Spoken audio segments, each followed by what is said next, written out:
Bismillah ar-Rahman ar-Rahim.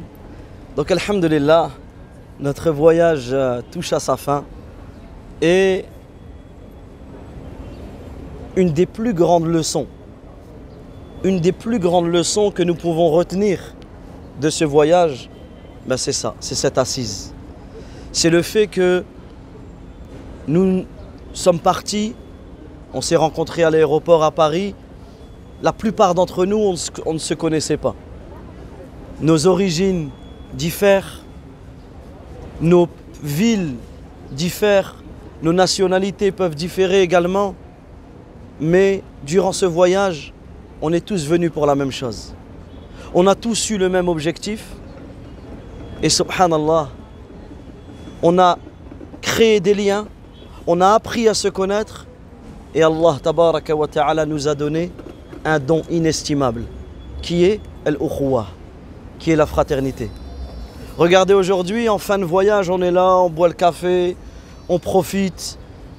Et en réalité, il est fortement possible que les mêmes personnes, on se croise dans la rue, peut-être on ne se regarde même pas.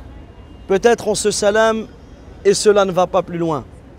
Mais là, Allah tabaraka wa ta'ala nous a donné ce bienfait qui est cette fraternité religieuse.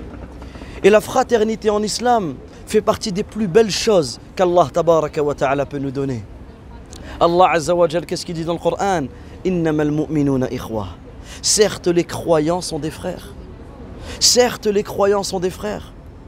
Et ici, comme on a dit, on est venus ensemble à Médine, on est venus ensemble à Mecca, on a voyagé ensemble. Et on a appris à se connaître.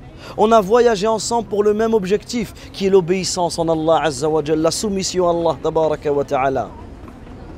Et ça n'a pas de prix. La fraternité en islam, ça n'a pas de prix. Pourquoi? Parce qu'en réalité, la fraternité, elle peut être de deux types.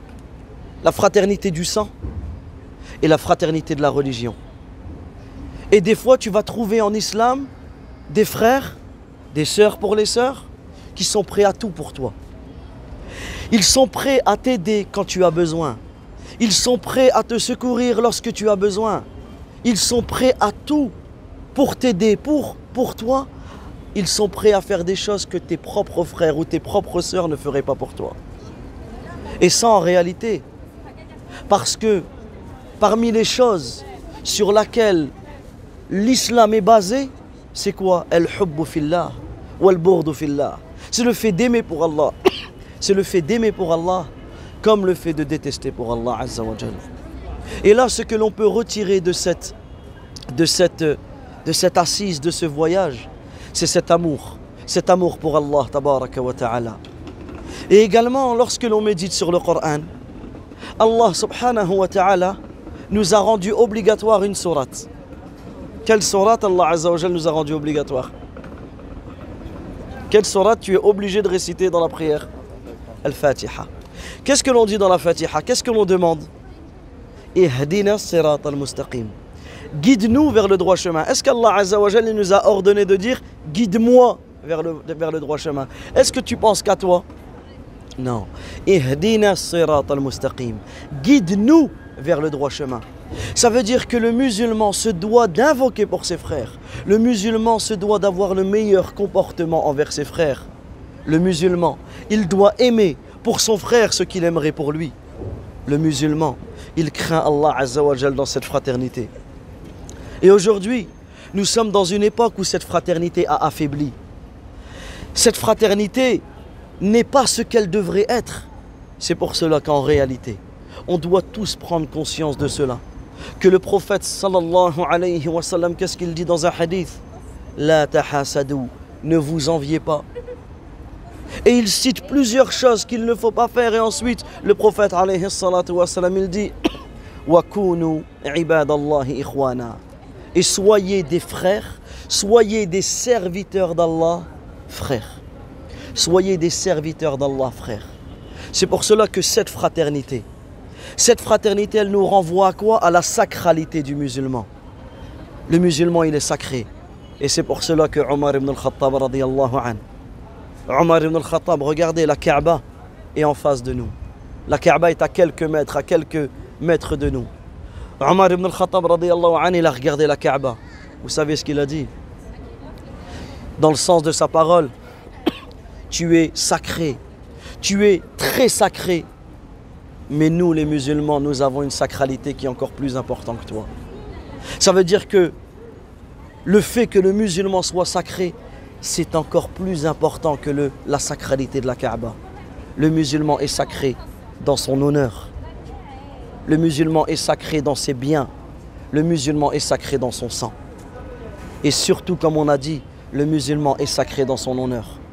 Cette fraternité religieuse, elle doit nous empêcher de faire de la médisance, de propager des propos mensongers, des fausses accusations, de la moquerie, de la calomnie. Qu'est-ce qui nous empêche de faire cela envers nos frères? C'est cette fraternité religieuse. C'est pour cela, et je termine bi'idhnillah sur cela, que la plus grande leçon, voire et la plus grande leçon que nous retenons de cette Umrah ou que nous retenons du Hajj que nous faisons, c'est le fait que nous soyons soumis totalement à Allah tabaraka wa ta'ala. C'est cet appel au tawhid, à l'unicité d'Allah Azza wa Jal. Et tout comme tu te dois d'unir Allah, Allah Azza wa Jal a fait en sorte que nous sommes une communauté. Ummatun wahida. Une communauté. Que les musulmans soient entre eux comme un seul corps. Si un de leurs membres il souffre, tout le corps souffre. C'est pour cela que on se doit de garder cette unité. On se doit d'être fier de cette unité. Et on se doit de demander à Allah tabaraka wa ta'ala, d'invoquer Allah Azza wa Jal pour l'ensemble des musulmans, pour l'ensemble de nos frères, pour l'ensemble de nos sœurs, pour l'ensemble de nos co-religionnaires qu'ils soient, qu'on les connaisse ou qu'on ne les connaisse pas. Rabbana ighfir lana wa li ikhwanina alladhina sabaquna bil iman. Allah Azza wa Jal dit dans le sens du verset: ô mon Seigneur, pardonne-nous ainsi qu'à nos frères qui nous ont précédés dans la foi. Wa la taj'al ghillan lil ladhina amanu. Et ne mets pas dans notre cœur de la haine envers ceux qui ont cru. Et les textes allant dans ce sens sont nombreux. Barakallahu fikum wa sallallahu wa sallam ala nabiyyina Muhammad wa ala alihi wa sahbihi ajma'in.